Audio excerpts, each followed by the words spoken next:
Hello, everybody. Welcome to... This is the first Agora talk, actually, for this year. Thank you all for being here. Sorry for having my back on you people. We're going to talk about digital platforms, a new era. Fotini Konomopoulou from Hellas Doc, the Greek Documentary Association, is going to navigate us through this discussion. Before we start, I would like to thank Momus for offering us this wonderful space, and I would like to urge you all, if you want, to walk into the exhibition. It's a beautiful exhibition. It's called About Humans, so it's about us. At your free time, please come in and have a look. So I will not keep you any further. I will pass the floor to Fotini, and I would like to also thank our lovely guests. Thank you so much. Enjoy the session.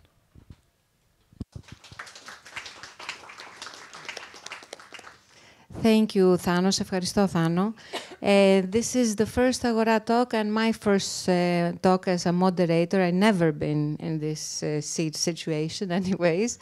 And this is why many questions you will see me, I will probably be reading them. So please bear with me, and I'm sorry that I'm not so experienced. Anyways.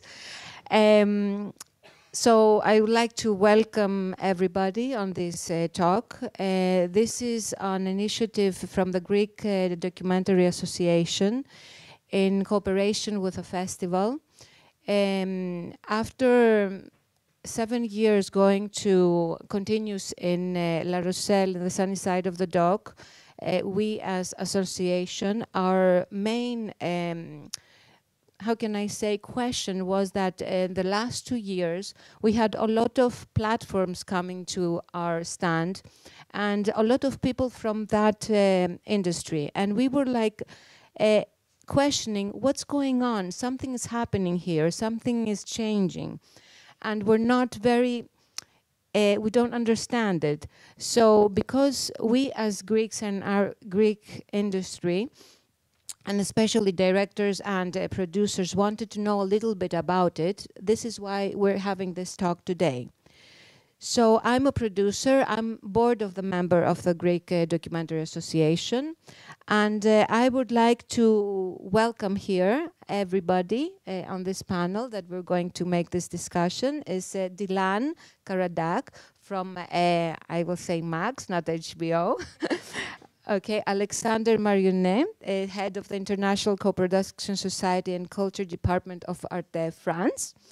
Aurélien Marseille, Programmer and Board Member of TENK. Tiana Djukic, Head of Sales and Acquisitions at Stranger Film Sales. And Lefteris Fylaktos, from Culture and Education, Children's Programming of ERTFLIX and ERT. So the first question that we would all like to know in the industry and out is what actually is the general terms as channels, except of you, Tiana, I'm referring to the rest of it, what is the general criteria, what is the financial deal, and how many years do these contracts usually run for? And if there is a fee, what is the revenue share between channels and producers? But now I don't think you do have this, except of Tank, maybe. So let's start with you, Alexander. Hi everyone. So this is a very heavy question that you are throwing me to from the get-go. Just to give you a bit of context about ARTE, which is my company. I'm based in ARTE France. In that talk about the digital platform, this is not a new era for us in the sense that we had a platform for quite a few years already to have the replay of the programming.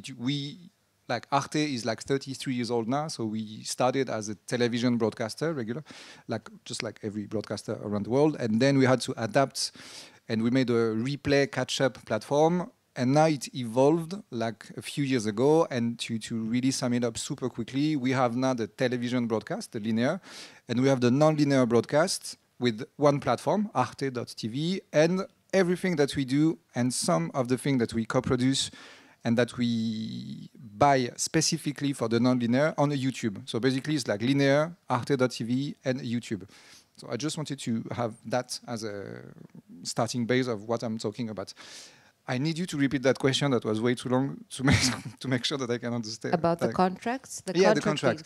So based on the rights. So since we are first a television like broadcaster, regular linear, most of what we do is like co-producing and pre-buying for like the linear channel, and then we have contract for catch-up, basically, to sum it up. So most of what you can find on ARTE platform has been commissioned, co-produced, or bought for television.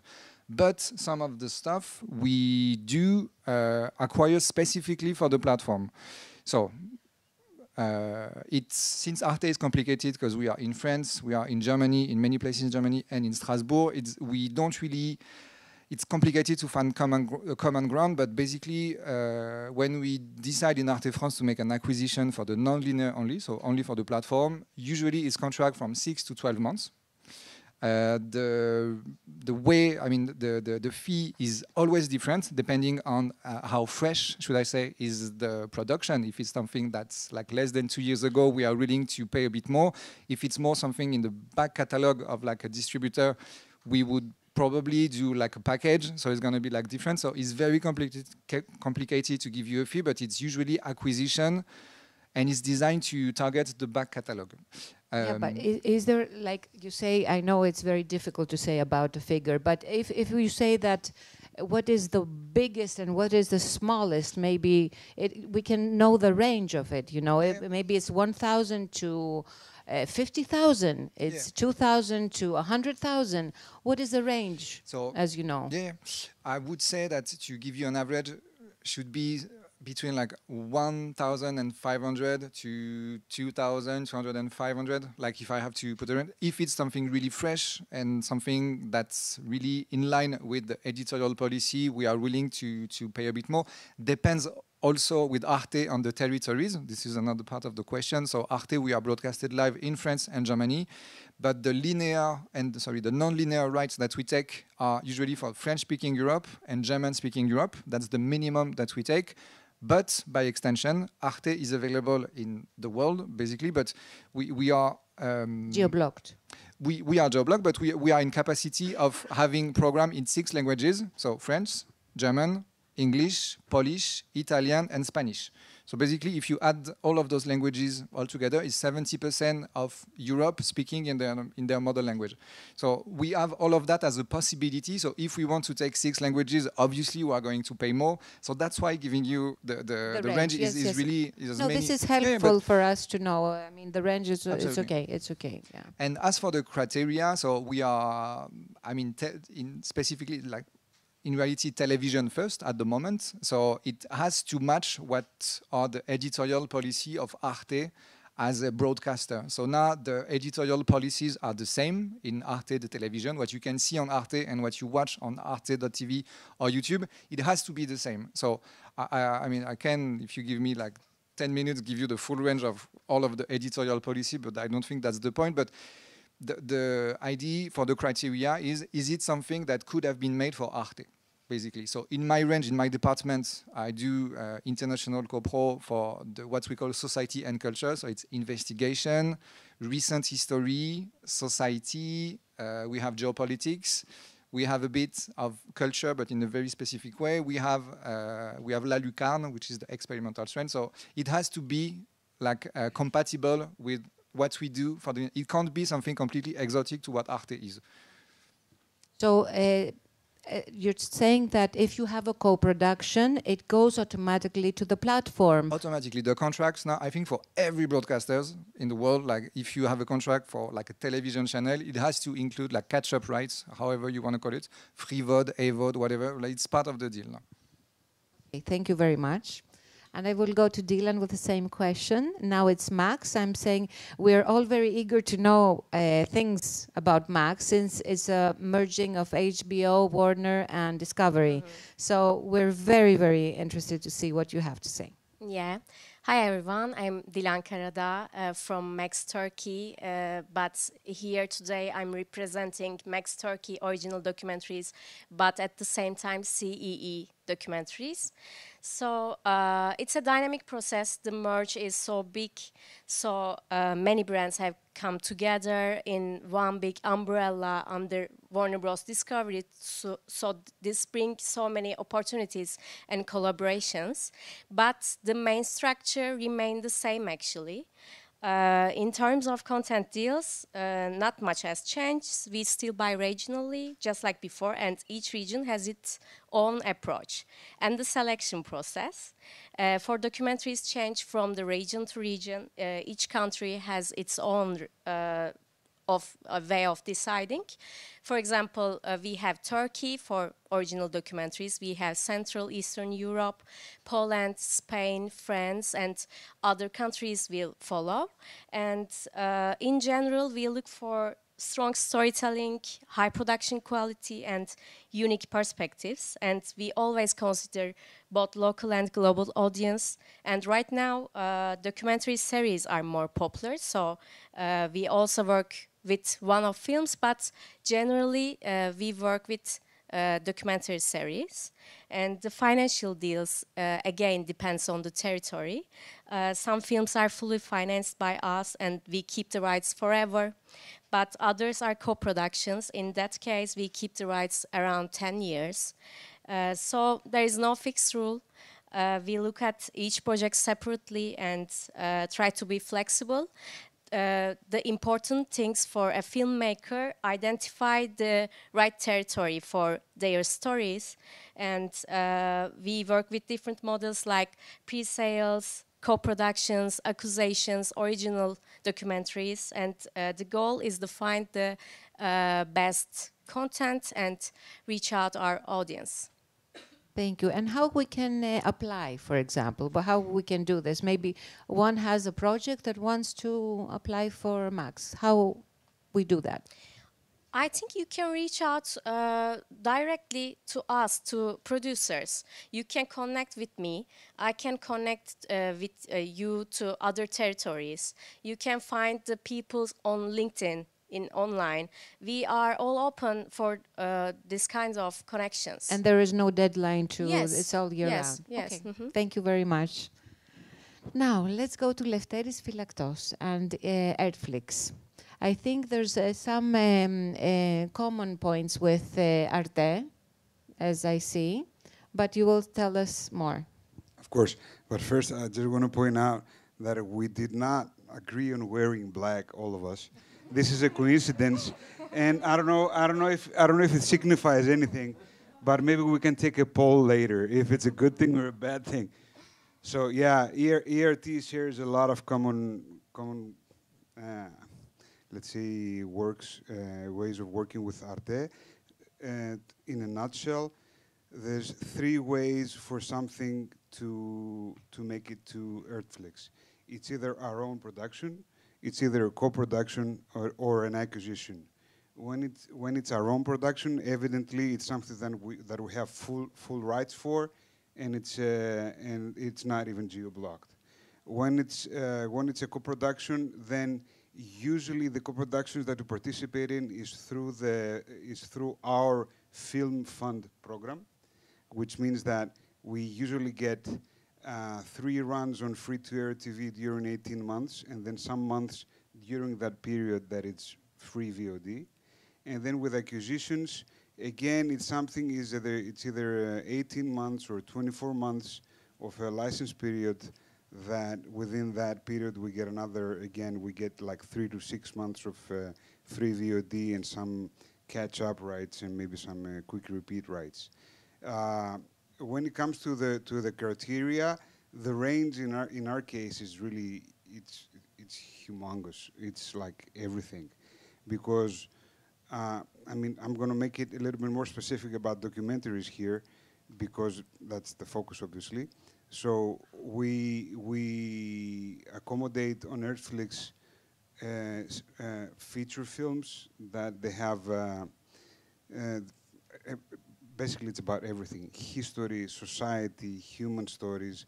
But then also we have series of documentaries about nature, about traveling, about food, about culture. So the criteria is really open. And then what we have to keep in mind is that since this is a free platform, then we have to make sure that we have to always keep in mind that the programming has to be carefully picked, because it's not like a what's the word, a subscription platform, which means that anybody can access it, which means we have to be careful about I'm losing the word. It's a national TV, and No, everybody I'm has talking access. about it has to be, yeah, so we have to be careful about picking, because even younger audiences can freely access it. So it's, yeah. You need program that is for like 8 and plus, 8+, something like that, to the ARTFLIX. Exactly. You cannot have like 16 plus at the ARTFLIX. There are some occasions that we do have, but we always have to keep that in mind. But it's not like the rule always, but we have to keep in mind. So it's more family content. What if somebody wants from abroad to apply for ARTFLIX? He doesn't have a chance. He only goes through co-production to have. It depends if it's a ready product or a product that it's in development. If it's a product, if it's a program, that it's in development, the production would have to have a Greek component or a Greek co-producer in order to apply for co-production money. Otherwise, we are only interested in ready programs that we do acquisitions in the common way. What is the range of acquisitions as a fee? A range. I'm not saying, The as I range of said, to acquisitions. ARTFLIX. Okay. So in the case of ERT, is very near what ARTE also offers. It's a low 4-digit number per TV hour. And if it is something that is a little bit more fresh, if it's a feature film, that obviously it's a different amount of work that has been put into in comparison to a TV hour documentary, then it might go up to go above the 2,000, 2,500 range. But it's usually between 1,000 and 2,500 when it comes to documentary. Okay. Okay, thank you. We will discuss a little bit more later so we can see about another platform, which is very, very interesting. And we would like to know more about Tank. This is a collective platform that we'd like to know how it actually works and how the revenue shares, and if there's flat fee. Just tell us, and the criteria and everything. Is it only for France, or it has international? Just tell us a little bit more. So a little bit about Tank. For those who don't know, it was created 10 years ago under we realized that all these films that we see in festivals, that are all these documentaries that we're making, are not visible after their festival circuit. Very not much seen on television, and so we created this platform, which is a subscription platform to program these films. So basically, there's about 90 films that you can see all the time. We broadcast about 350 films a year, and we have now so that's a streaming, and we now have 1,700 films which are SVOD. So it works kind of a documentary cinematheque now.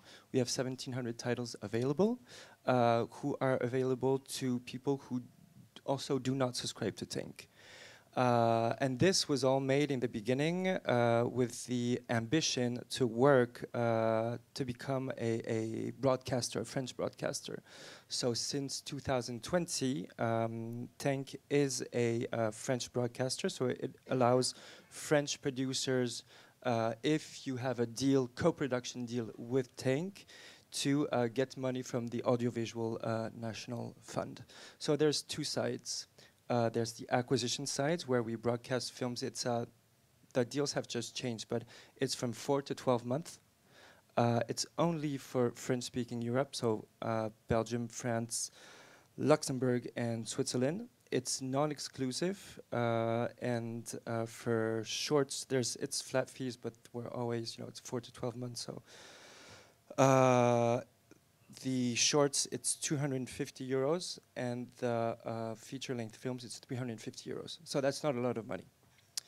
But all this is made for us. You take from not recent. You take also old films as well. From from the beginnings of cinema till today.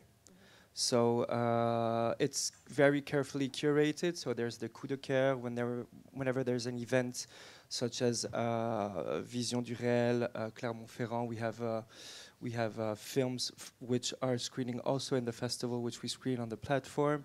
There are focuses. Right now there's a focus on Thomas Heiser, German filmmaker, and on Jocelyne Saab, a Lebanese filmmaker. There's, it's a very carefully curated platform. And the producer needs to provide the subtitling and everything, I mean.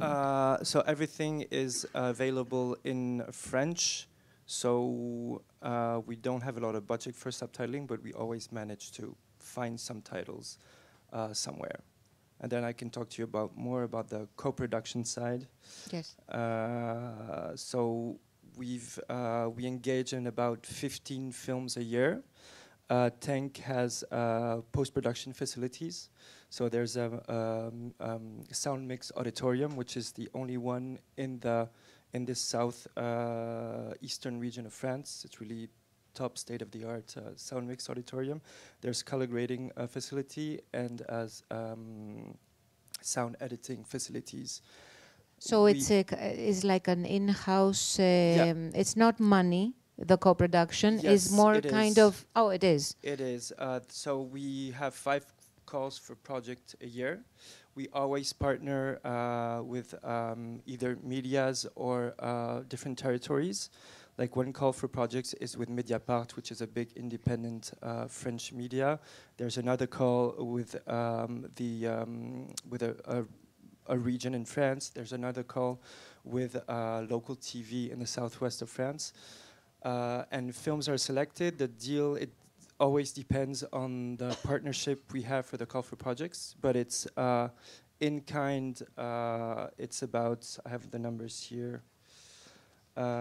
Somewhere it's between 1,000 and 20,000 euros in cash, and in kind it's up to $13,000. So that provides 13,000 euros. So that's provides you with sound mix, color grading, and sound editing. And what is the criteria for that kind of? Is it only French projects? You'd have to have a French co-producer attached to the project. I mean, like content-wise, most. Content-wise, it's so it's really creative documentaries, author documentaries, which and every call has its own direction. Like for Mediapart, we're more into big thematic topics, whether it's historical, ecological, because the film will be screened on their platform afterwards. We have another call for projects with the southwestern region of France. This is more about, it's called Identité en lutte, so struggling identity. So it's more about minorized categories and stuff like that. So it's more French content. I mean, it's this kind of subjects. Mostly, it's not that international subjects that you. They are international subjects. I mean, the film. There's this year we had 20 films go through the facilities. 18 of them were in. Last year were in festivals such as CPH Docs, ITFA, Vision du Réel, a bit everywhere around the world. So it's films. I guess there are films from Tank screening here right now. And you have many applications? About 200 with 200, and you select 15. Wow. Yes, we select 15. Yeah. Yeah, it's big competition. Yeah. Okay, so how do you cope with all these? This is a big thing for a sales agent. I mean, to know all these windows that geo-blocked. I mean, if you have France, if you have, for example, a project that is co-produced with ERT, they have all the rights in all the world. What does this mean for you if also ARTE wants French-speaking? I mean, it's a little bit complicated. It's a puzzle. If you put it down, you're actually going through a puzzle to put all the bits and pieces. Yes, call it tell us Rubicon. your job. Has it been more difficult? Of course it has, but let me Well, hear. I can now say from my side, but also from the side of my colleagues, because we communicate a lot on a daily basis and consult with each other. So I would say for 10 years that I'm in this industry, my subjective feeling was like I'm going through the ice age with loads of tectonic movements, a super speed change. And I remember when Netflix, first time we heard about Netflix and tried to figure out what's the model. I remember they were mentioning six-figure numbers, and there was rumors that some sales agents even went into bankruptcy because, committing. And then I remember also us talking to producers, everyone like, oh, but can you sell the film to Netflix? So nobody knew nothing, actually, because only we knew that Netflix will take, so excuse my English now, pure virgins. So nobody could touch the film. So film has to be just produced, and they should be the first run, and they would take the whole rights. And then, of course, they offer lots of money for that. Then soon, I would say thanks to Kate Townsend, who went to Netflix from BBC Storyville, they loosened up a little bit, but also for sales agents who were very brave to get into these deals, giving big MGs to the producer, was something that they didn't expect, that finally Netflix loosened the rules, but also dropped the prices over the night.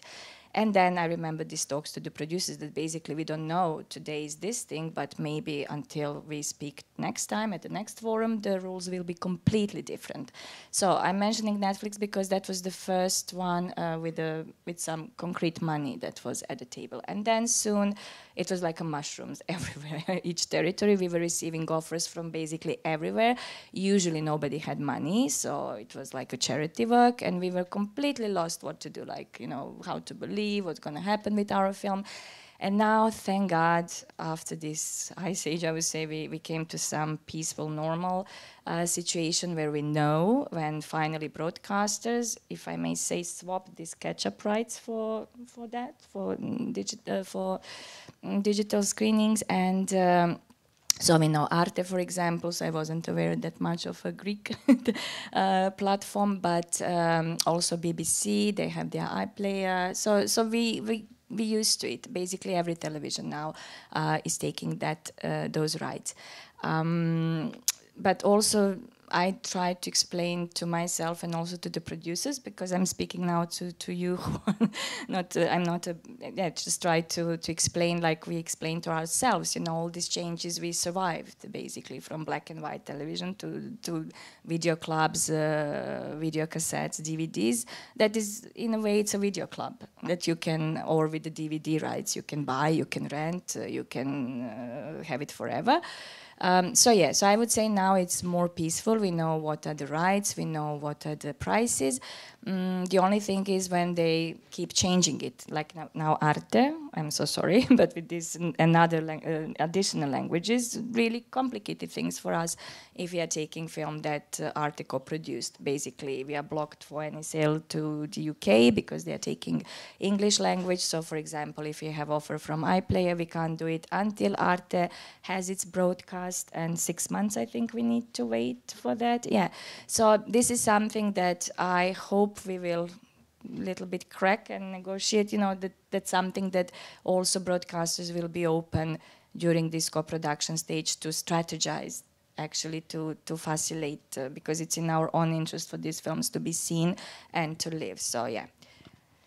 So if we have now, as ERTFLIX, we as Greek producers say we have a French production and we are in a co-production and we have ERTFLIX. This means it's not good for us if it's world. You cannot deal with that.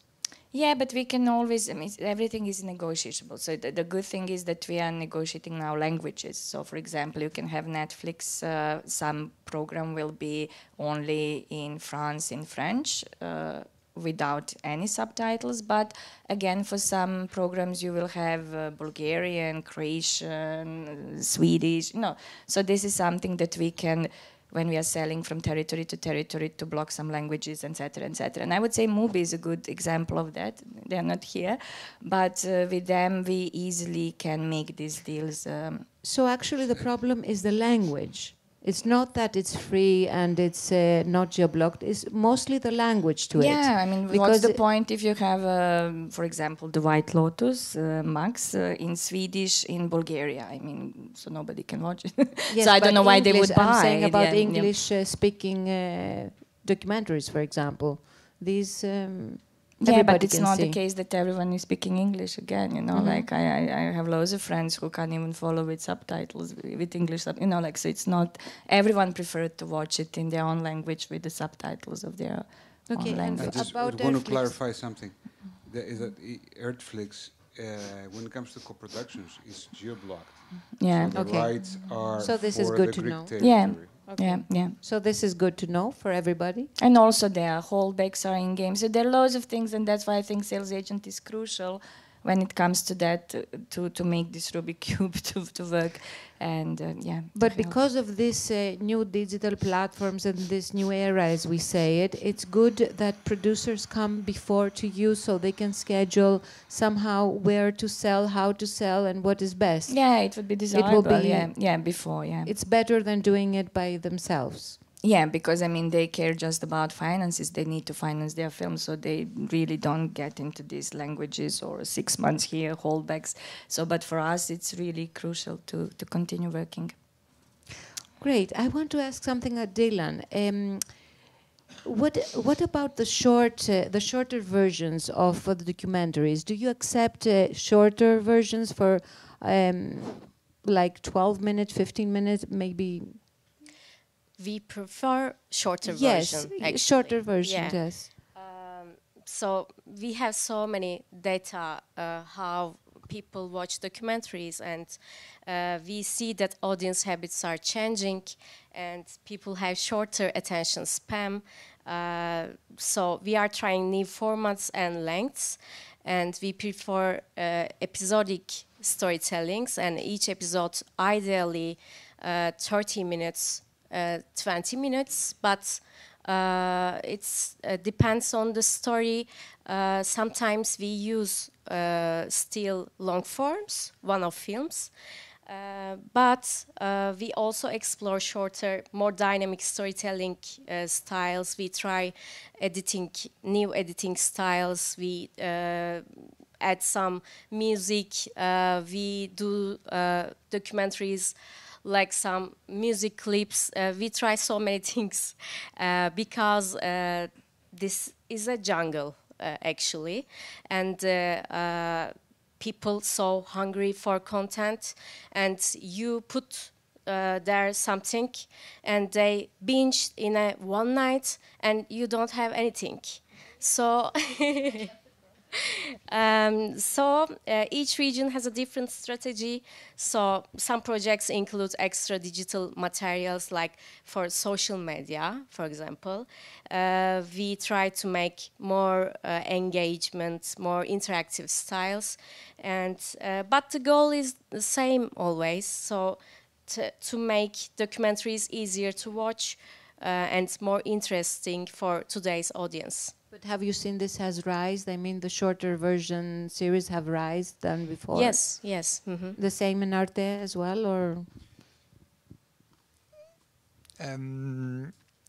Yes, but more on the social media, I would say, rather than on the platform. And now on the ARTE.tv, so the official platform, they are trying to have some shorts, like the equivalent of the shorts of YouTube, to have like some shorter format. But it's basically what has been produced for the social media, Insta, TikTok, all of such, put on that platform to see how they perform. So basically, just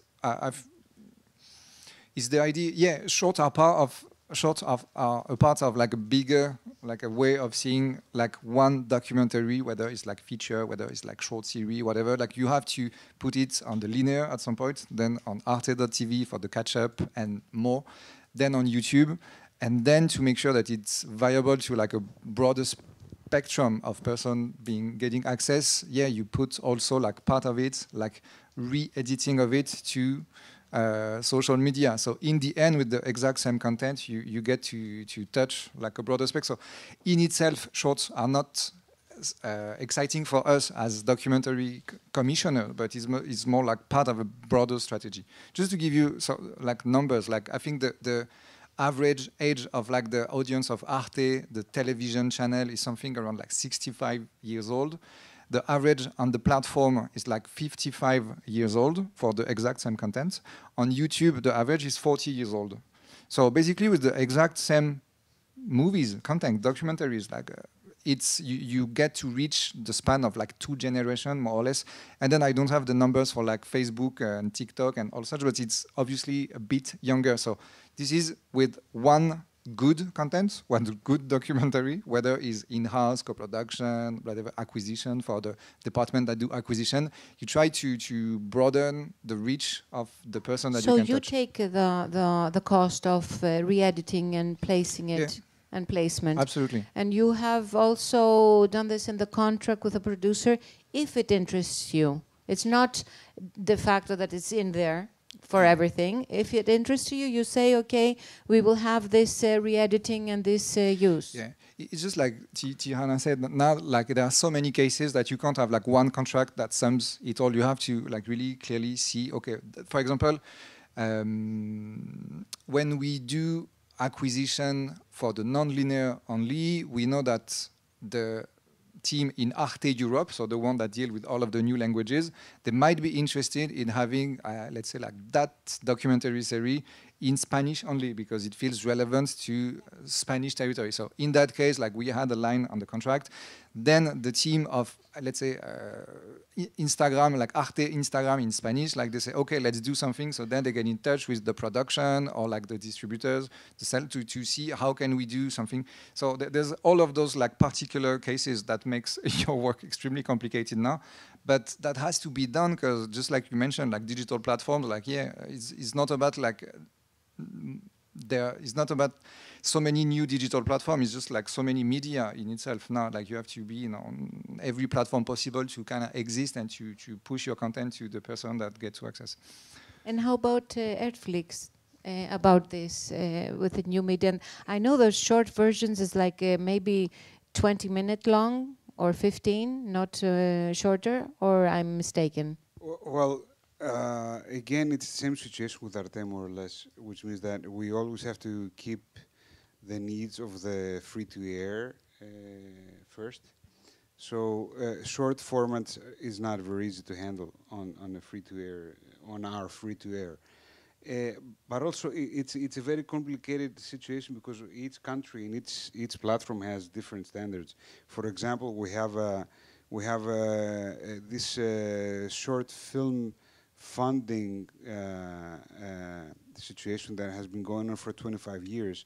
So in a way, we get short fiction for the past 25 years through a film fund, which is our own. So in other terms, we are already co-producers in so much of the short format. When it comes to documentary, there's not so many in there, but the example is just to demonstrate that it's a really complicated situation because every time there's different needs, and then, for example, now on ERTFLIX, we had a streaming channel that was it was called ARTE Christmas, and then there's ARTE Music, and then depending on what we acquire, then we might have a specific mention that we want this program to have extra rights. So it's really complicated. There's no one straight answer to this question. Yeah, but there is no like strategy for other formats like YouTube or Facebook or other Twitter and stuff like that to actually go into editing and have it more strategically pinpoint for that and that? At the moment, no. Okay. At the moment, no. ERT is there any plans for this? I think it's more of a hope and a consideration than a plan, because ERTFLIX has gotten a lot of the energy. Mm-hmm. So a lot of energy was spent on ERTFLIX the last years to make it the leader, essentially, in platforms in Greece. And it's a very successful platform in Greece. I mean, when it comes to free VOD, is essentially a monopoly. It's like, it's really, I'm really proud of it. I mean, we are all very proud. I don't even believe it's true, because it's really a success story. It's a really rich platform. So when it comes to shorter formats for other platforms, this is not a plan yet. It's just a thought. You're talking about TikTok, Facebook, YouTube, etc. Thank you. And how about Tink? Shorter versions, or only what it existed and the features and the 55 and 56? We don't, it's not a criteria for us. For the co-production, it's only feature-length films, of course. And on the acquisition side, it's like from 2 minutes till 8 hours, 10 hours films. It's really, we work as a sort of a online cinematheque, let's say. So it's not really what we're looking at, what we look at. Of course, short films always work better. It's on statistically, it's the films which are the most seen, which are the most rented as well. So that's a good revenue for the right owners who engage with Tink on the acquisition side. And for ARTE, I mean, they how do you feel that they have a strategy to moving more into that era instead of just now here and there? I mean, have they feel the beat that there is more need to, because young people are actually always with their cell phones and being consumers of so short content all the time. We see this, I see it to my kids, I see it everywhere. There's a need for short content. Yes and no. I think I do believe that with the good documentary in itself, whether it's like 90 minutes, 52, like it's not making it smaller part of 5 minutes that you get to I mean, if it's honestly, this is just me speaking, not Arte, that if you have like a good documentary that ticks all the boxes of being intergenerational, of getting all of the right messages across, like it will reach anyone. And the youth, I think, is still pretty able to watch like a 52 minutes, even a 90 minutes, not in one sitting, but probably in two. So we kind of hold to that spirit of, yeah, I mean, we have faith into what we co-produce, buy, or pre-buy. We feel that, yeah, they get to have the potential, some of them, not all, of course, to reach everyone. I can give you one example of the fact that we tried to have those experimentation of reversioning some content. We had like one historical series in my department.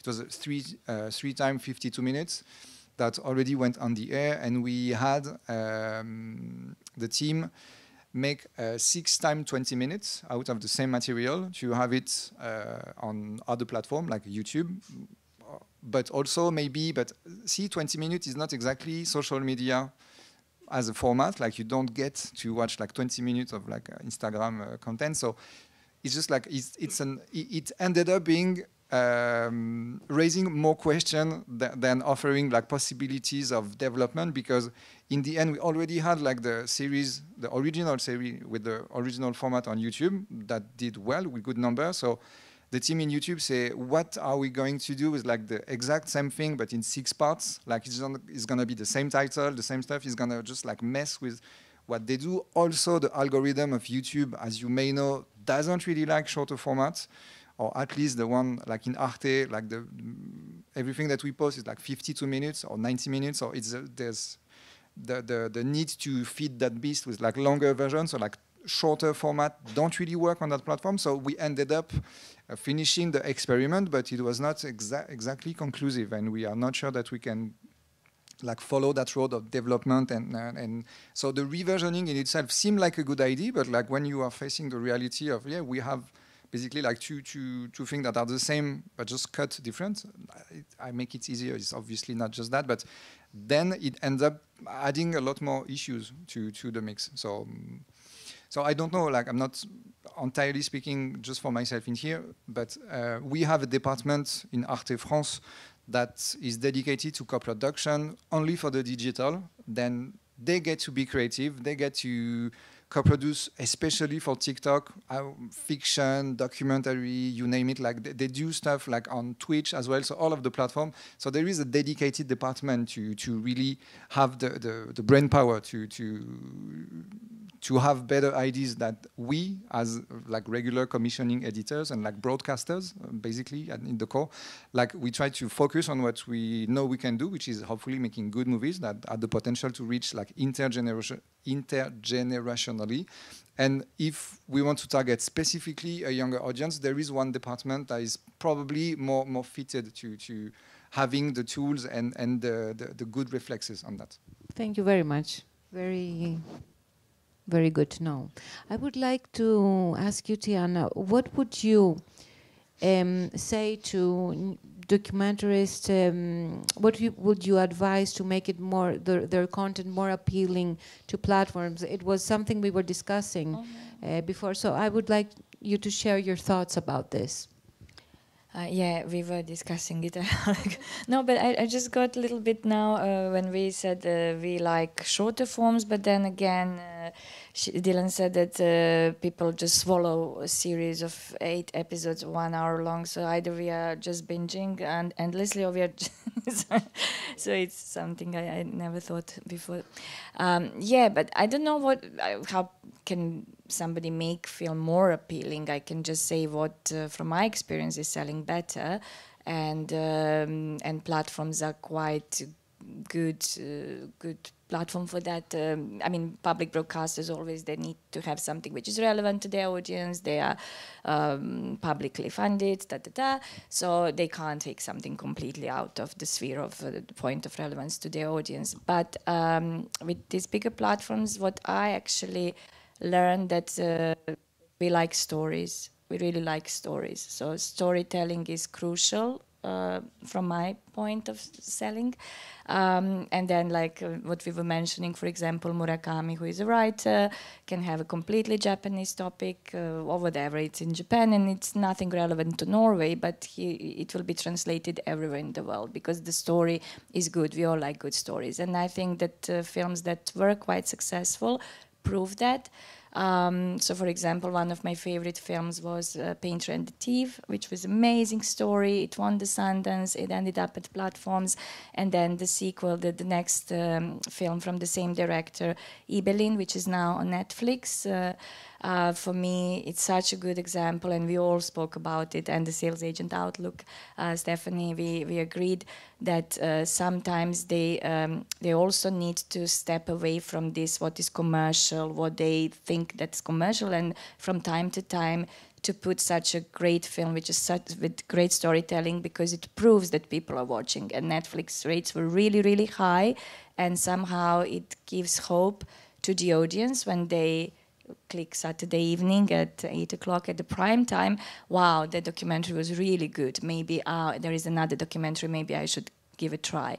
Also, it happened to National Geography and Fire of Love, which is an amazing film.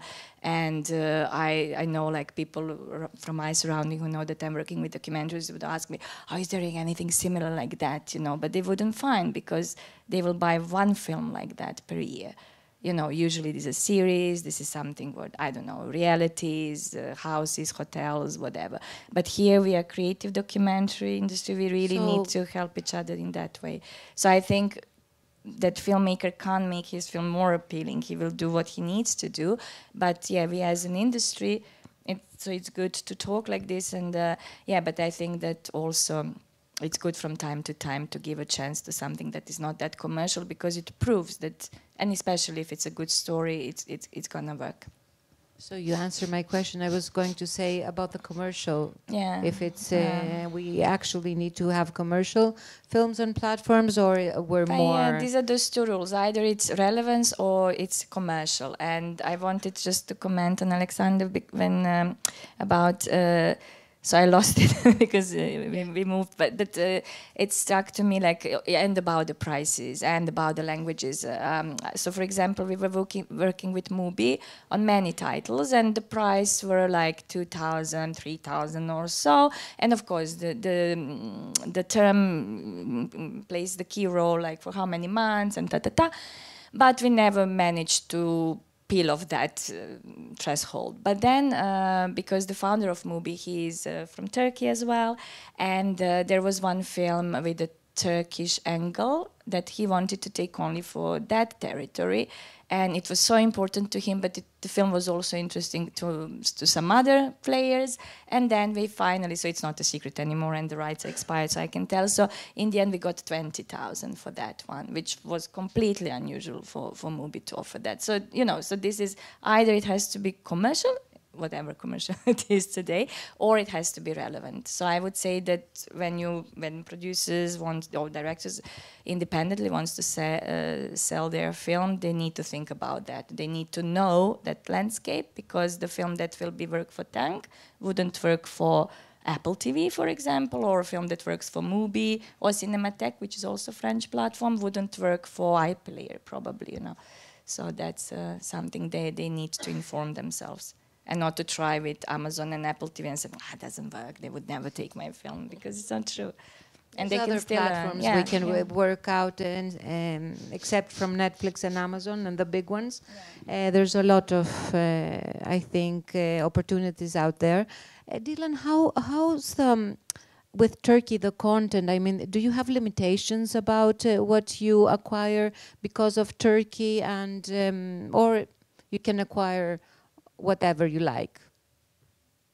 In Turkey, our audience loves local stories, so our focus on local stories. But right now we have 25 original documentaries, and we cover so many different topics.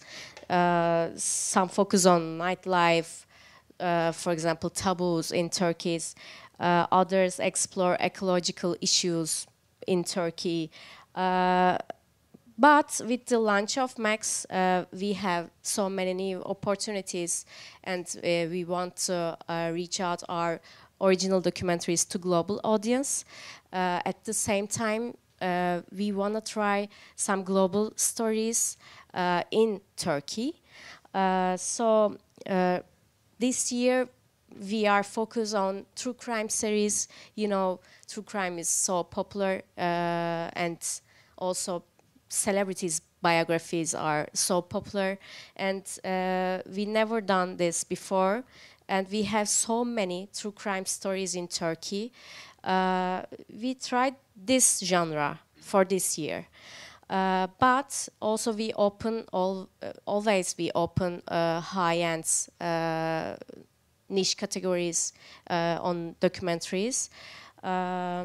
So yeah, we are, for Turkish audience, a successful documentary needs a strong and unique story and powerful message and engaging characters. Thank you. I know that once Netflix said that they're a holy trio, I can reveal it. It's, how do they say, it's a good story, appealing character, and then immaculate execution. So that's very, immaculate execution. So that was the holy trio. I remember at Sheffield, there was some panel as well when they disclosed that. Thank you very much for sharing. Yeah, so I would like to, I have a lot of questions that I can make, but I think that, yes, but I think now it's time a little bit to have the audience ask some questions that it might give us some more insight to our topic here. Can I?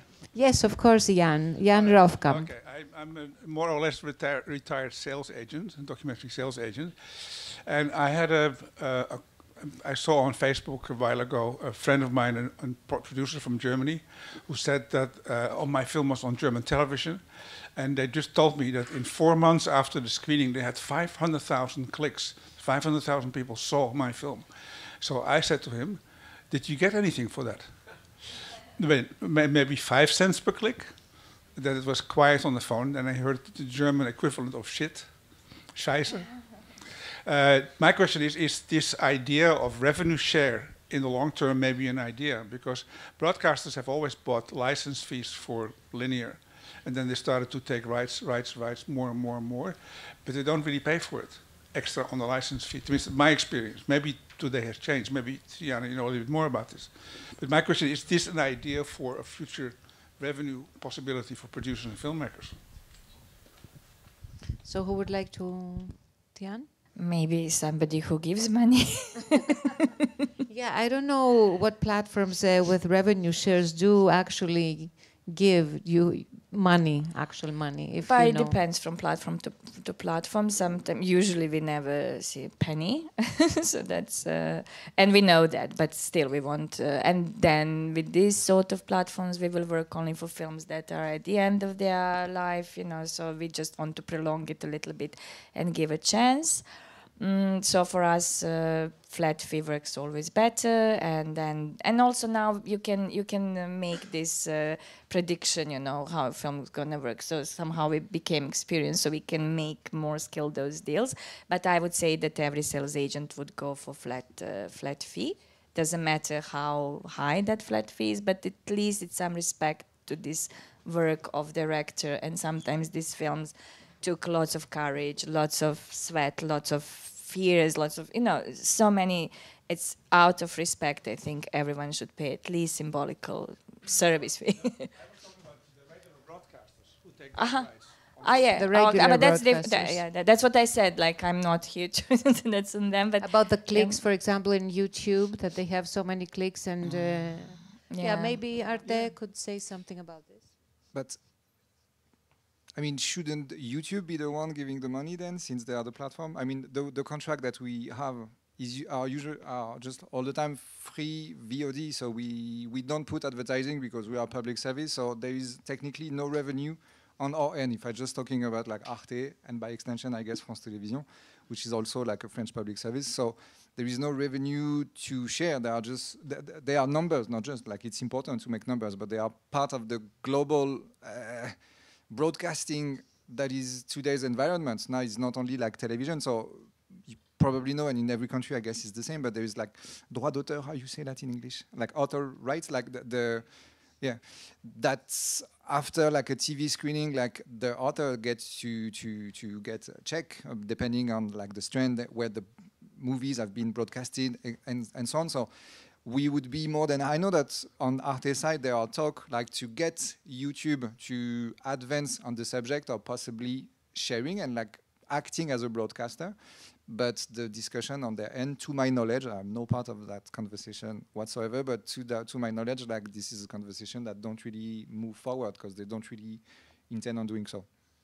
I also just have one, I don't know if anyone can now answer to me, but I know that, I mean, I have teenage daughters, so I'm aware of these bloggers, YouTubers, and I learned that those kids who are 13 or 14 earning 7,000 sometimes per week from YouTube. So I'm really thinking where this other money is going from, you know, if television is on, and we can see actually how many views are there.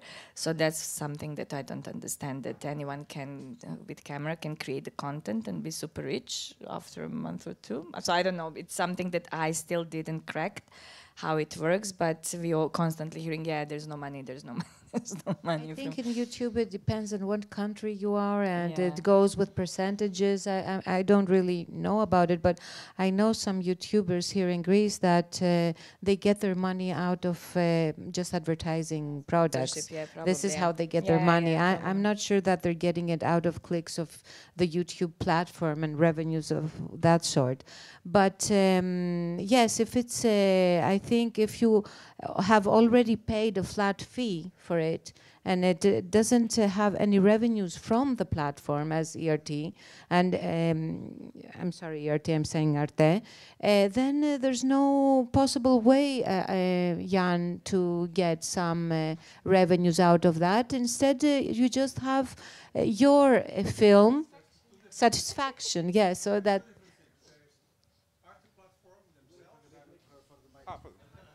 Sorry, there's Arte platform from themselves, organized by themselves, and there's YouTube.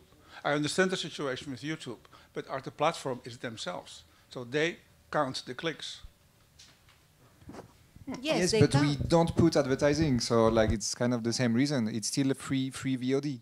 It's public service, open to. It's just like linear, I think. You don't put any advertising, you show it, they pay the fee, and that's it. And it depends. I mean, for me, it's understandable. It will be very good to have somebody here from a platform that pays off and has these cut deals, so we know how it actually works. It's missing, I think, from this. I don't know if from the audience there's somebody here. Microphone, please.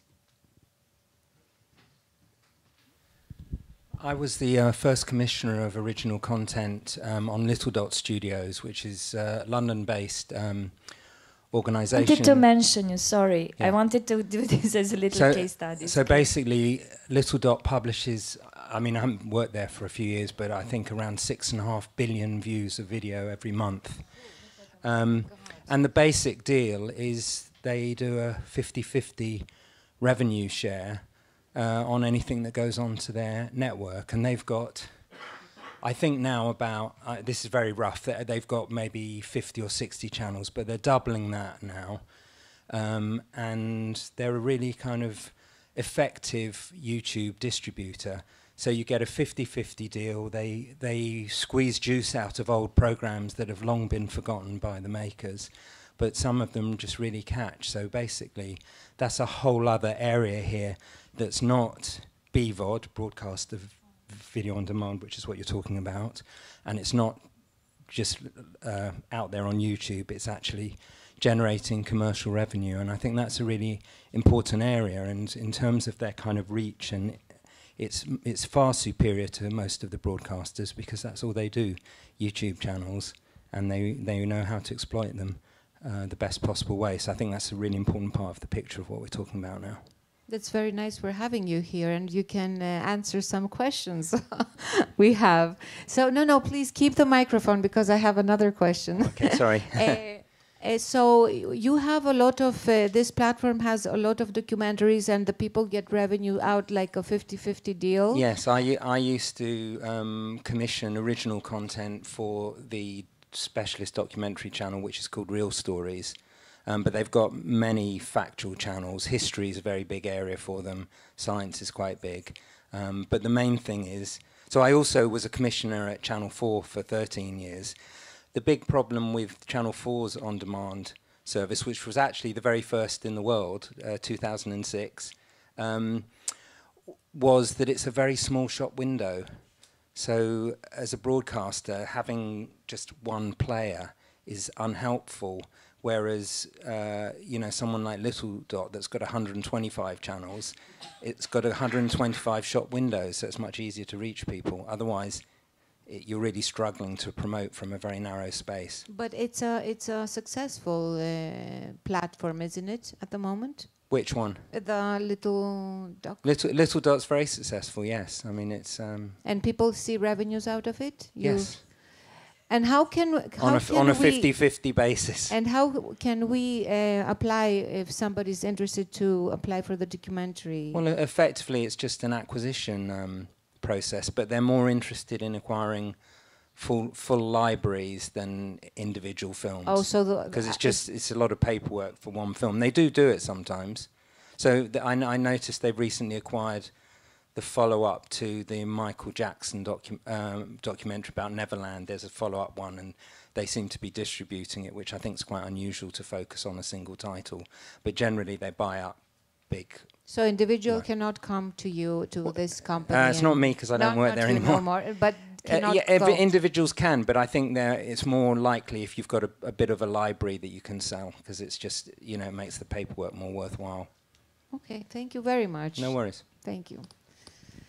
So, very interesting. So there is platforms out there with 50-50 deals, and they are successful, and we should look into that. It's a pity we didn't think about bringing somebody, because it will be a really good conversation if we had so. Does anybody from the audience has another question for our participants? Yes. Your name and the company you are in? I'm Ahmed. I'm from EG Docs, from Egypt. So the scheme now is you're producing for TV, and the catch-ups are on digital platform. Do you think that it will be the other way soon, that you producing for digital mainly, and the catch-ups will be on TV. And are you prepared for this? Do you have any plans to this? To who are you addressing this? Yes, to everybody? Yes, but all of them have If TVs and digital so platforms. if we think that everything is going to twist around soon, and we're going to lose our jobs, and we're not going to do any documentaries, and no, I do think that the trend is exactly the direction that you are pointing at, which is we will at some point commission for the platform first, and then television will be one of the distribution at some point when especially like the revenue part is a bit more clear with all of the platform and all of the distribution on the non-linear world. It has to be like settled for us to make a change, but we are actually preparing in that direction, and it's very complicated in terms of budget. So we started to make co-production for non-linear only. So as I mentioned earlier, there is already a department dedicated only to commission for the non-linear, all of the new platform, and we in my department we have budget to commission shorter form.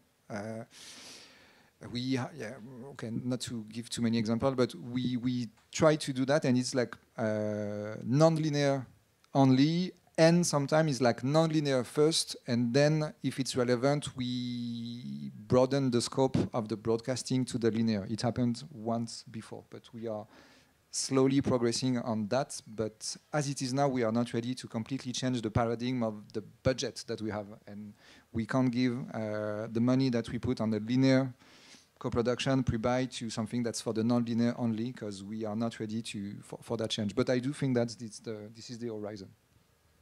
I don't know about ART. Me neither. I mean, it's obviously something that I can only guess about. I'm guessing it's moving towards there. We have made some acquisitions that we started with negotiating the rights for the platform and then adding rights for the free-to-air TV, but that is a small minority. It's like a really small amount of acquisitions. But the fact that that exists and it didn't exist 5 years ago, maybe it demonstrates that it's something that it's going to happen. I suppose that in the Greek case, it's going to take a little longer because things were a little bit, maybe a step behind. Let's say ARTE, for example. But I think it's possible. okay. Does anybody have another question? Oh.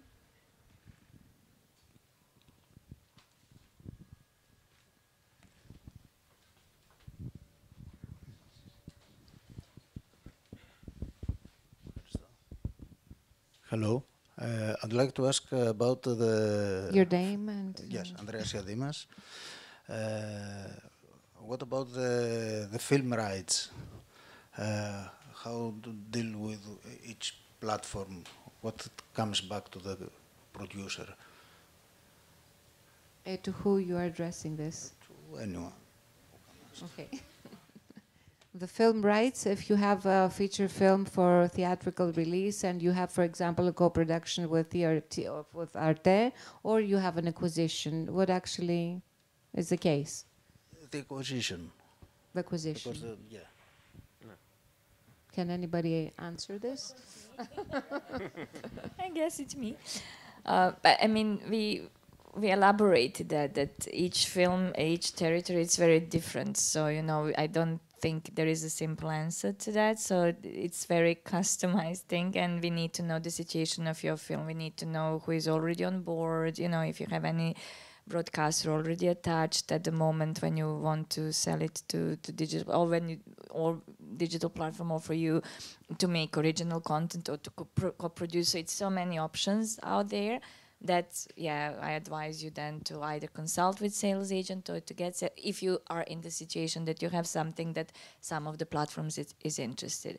But usually in this rights feed chain, primarily they would be coming at the end, because first you need to have festival window, then theatrical if possible. Again, depends from country to country how long this window should be open, and then broadcasting, and then now broadcasters, they took this role of also to be a platform, but we would release it digitally just in the end. But now, as I said, it's also changed. So with different platforms, they're different order. So it very depends on from film to film. Thank you very much, Diana. Any other question for this? Yes, please.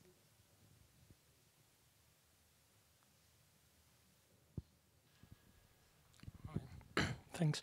Yanis Kaplanis from the Athens Epidaurus Festival.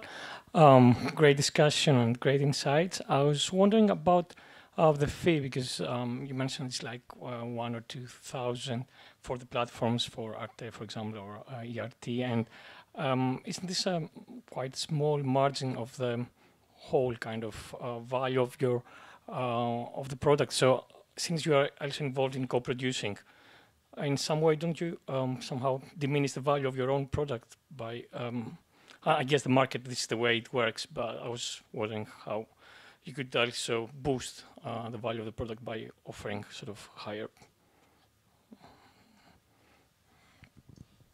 I can only say that we wish we could put more money into acquisition, but thing is, being a public service, we only get what we are given by state, so we have to make do with what we can. That's the first question. The first answer, sorry. The fact that we are co-producing, I mean, with the money that we get as a company, as ARTE France as a company, it's getting smaller and smaller each year, and we do think that our mission is primarily to co-produce and to support the French system, the French network of talents like producer and stories and filmmaker and so on. So we maintain the level of investment for like the linear first. Also the inflation, those past years, so you are all basically producers, so you know how complicated it is now to finance a movie, so we maintain what we have historically like put into production. So we added the possibility on doing acquisition for the non-linear only, but just like I said in the beginning, it's really designed for the back catalog and the thing that many of distributors, sales agents have in the catalog that don't really make money, but are still of relevance. So in my case, it's very specific because it's more like current affairs, so there are not so many things that we can like have, but it's more like on the history realm of things, like archive, everything. But I know that for the natural history department, they put a bit more money because they can afford to. So that's why I didn't want to give a number, because now everyone has like 2,000 euros, but it's not that simple. It's just like for my department. And as for the fact that, I mean, when we co-produce, if we have co-produced or pre-buy something already, like we get to rebuy it again for the linear. So it's like a different way also to do the thing. So I understand the little like what you had behind your question. It's also about making the industry like survive is not the right word, but I'm gonna say it's trying to make the industry survive. It's still better than not doing any acquisition. This is the easy answer. Well, thank you for the question, because you give me the opportunity to add something to what I said. The numbers that I refer to mostly regards ready-made products from abroad that we acquire in bulk, so in bigger agreements with distributors. So when it comes to the local production, to be honest, lately we do not acquire Greek documentaries because we are co-producers in almost in so many of them that there is no real discussion about acquisition of the Greek documentary one-offs, because we are there anyway. And then on top of that, we spend really a great deal of money into producing documentaries for free-to-air TV, series of 12 episodes, of 24 episodes, of half an hour, of 50 minutes, that are also documentaries, and they also support the industry. So we pay little money to ready products from abroad, bought in bulk by distributors. When it comes to the Greek production, it's a totally different ballgame. Essentially, we are the free-to-air, the only organization that spends so much money and cares so much for culture education in documentary in Greece. There's really no competition whatsoever.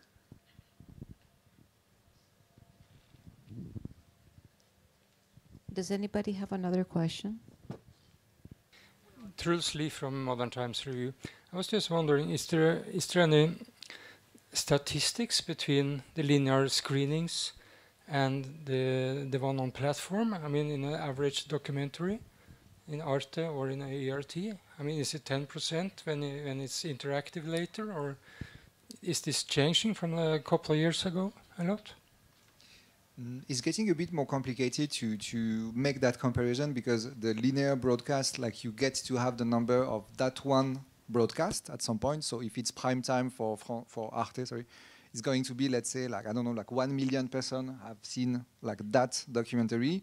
And then on the platform, you have first the catch-up on arte.tv with longer rides, something like 6 months, 12 months sometimes. So you add everything up in the end, and then you have YouTube. So it's complicated, but we have like usually the one that work really well on the linear channel, they work really well on the non-linear.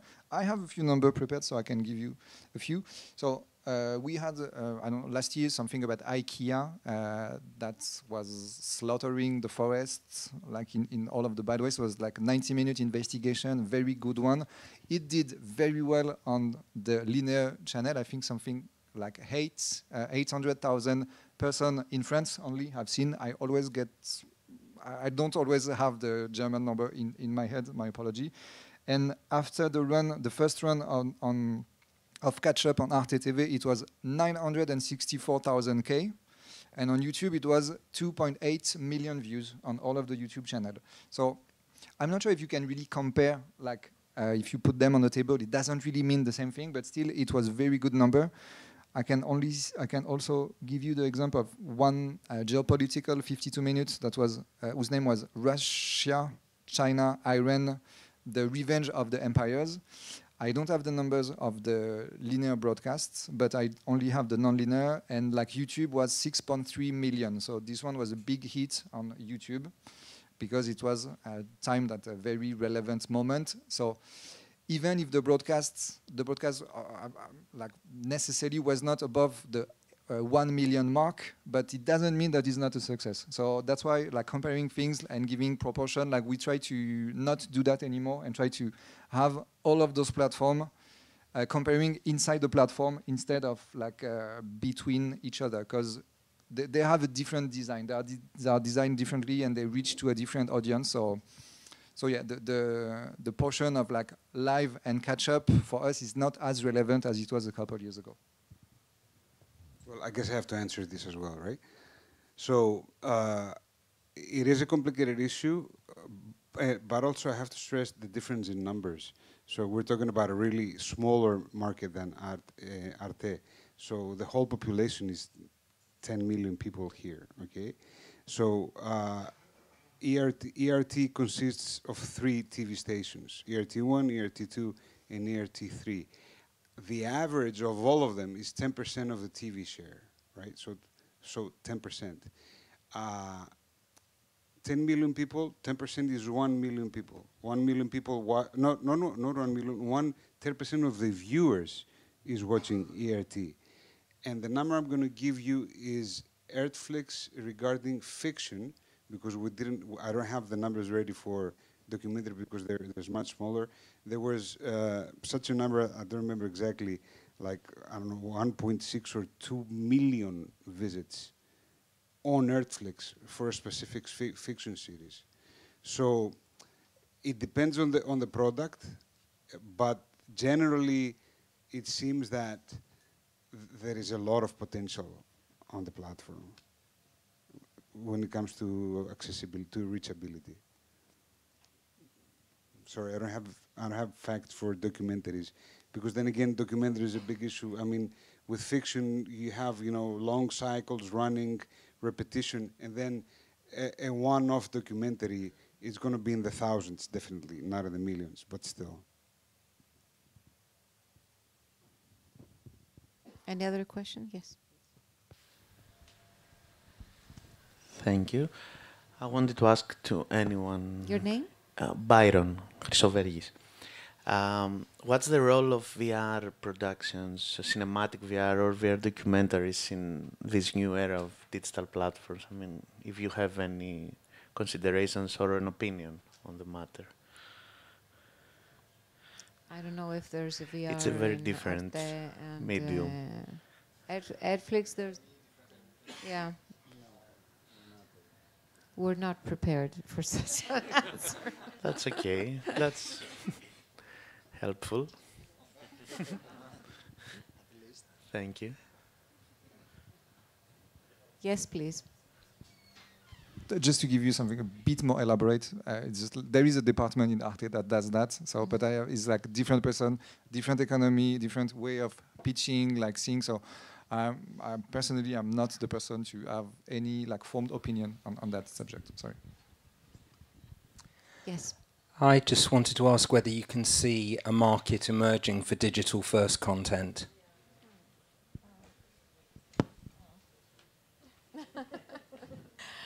I don't know. I think it's something that should be brainstormed. Like me alone to answer this. I don't think I could at the moment, unfortunately. No. I mean, I don't know, because as I say, I'm ready for everything, and I think that we became very, very flexible for everything that is coming, and quite quick in overcoming. So I'm quite positive as it's for me, but I can't make any visions in terms of predictions. Sorry. Yeah, it's very difficult now to have a financial plan and having half of the money from digital. I mean, I think personally, if we start seeing real money like in linear, also in platform, as the first time we will see that, we would know that things have changed. But for now, I haven't seen something like this. Maybe to answer, I think this shift of generation also dictates that, because still for linear, what I was told are housewife, 60 plus, probably now 70 plus, that was 10 years ago. And you also said that it is generational, it's different. So, and also we have this new generation that absolutely we can't please them with the content that usually we would acquire. I tried to entertain my daughter with David Attenborough, and it was disaster. And we were all in, her grandma and dad, and come on. So, we need to find a new model. So I think that's the answer, actually, that we need. It's just generational thing, that some media will stay with some generation, and it's gonna be developed through those newcomers. I mean, I thought those numbers from ARTE were really interesting before, because if the averages were 60, 50 and 40, that's old and ancient. But you know what, when that happened, for example, I was 40 and they were 50, 60 plus, now I'm 50, so it's like 70 plus. No, but I think that's it, so I don't know how this linear, and I think that the digital really is overtaking the role completely, so I don't know how long, I can't predict that, so, but I'm ready. It's very interesting, because the new generation cannot really engage to long content, long version content. We can see it from the children and the schools that we're trying to make some screenings in the theaters, and you can see that most of them are on their phones watching really fast content, and they cannot really relate to what's going on there. So we need to reinvent, I think, ourselves later on. We don't know what's going to happen, and it's going to happen fast. I mean, I think it's going to be something like an earthquake. So then we're going to start talking about it and thinking about it. But now, I think it's important not to be kind of too simplistic, because if you think young people will watch 3 hours of Joe Rogan, you know, who wants to watch 3 hours of of that kind of thing? But they do. So I just think you've got to be careful about thinking like they've got no attention span, because that's they don't. No, it's clearly not true. And also, you know, Little Dot was founded on the fact that it noticed that people were pirating long-form documentary. That's how real stories came about. So I think it's important not to oversimplify the question of attention spans. But we are imposing. I'm so sorry. No, it's not too oversimplifying. I'm just saying what it's my experience that I'm seeing around me, and because I have children, teenage children at the moment. So I think that maybe we have to have more the content to be more smarter. I think more intelligent, because these kids have a different kind of mentality. I don't know. We cannot think the same. It's totally different. They were brought up with an iPhone. It was like they're from zero. They're with an iPhone and doing this. I mean, it's totally different mentality. So I do not know, but for sure they're very smart.